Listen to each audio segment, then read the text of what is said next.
शेतकऱ्यांचा सातबारा कोरा करण्याच्या मागणीसाठी जालन्यात जिल्हाधिकारी कार्यालयासमोर राष्ट्रीय समाज पक्षाच्या वतीने धरणे आंदोलन करण्यात आले। महायुती सरकार सत्तेत आल्यावर पहिल्या कॅबिनेटमध्ये शेतकऱ्यांचा सातबारा कोरा करू असे आश्वासन महायुतीने निवडणुकीच्या काळात शेतकऱ्यांना दिले होते।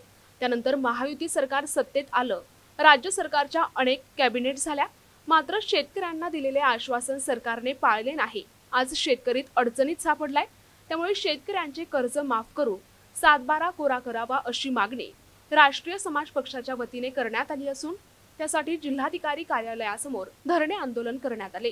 आज का आंदोलन आहे, कशासाठी आपण इथे बसलो?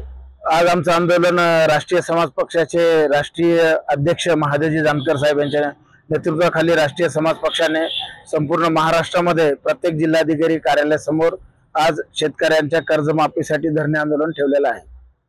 काय मागणी करतो? आमची मागणी अशी आहे की निवडणुकीच्या पहिले सरकारने, महायुती सरकारने सांगितलं होतं की आम्ही सत्तेत आल्यानंतर पहिल्या कॅबिनेटमध्ये शेतकऱ्यांची संपूर्ण कर्जमाफी करू, परंतु सरकार येऊन आता वर्षभर होत आहे, बऱ्याचशा कॅबिनेट झाल्या तरी शेतकऱ्यांची कर्जमाफी झालेली नाहीये। शेतकरी अत्यंत आर्थिक अडचणीमध्ये अडकलेला आहे। तरी आमच्या सरकारकडे हीच मागणी आहे की लवकरात लवकर शेतकऱ्यांची कर्जमाफी करावी। माझं नाव ओमप्रकाश चितळकर, राष्ट्रीय समाज पक्ष महासचिव, जिल्हा जालना। NTV news Marathi, Jalna.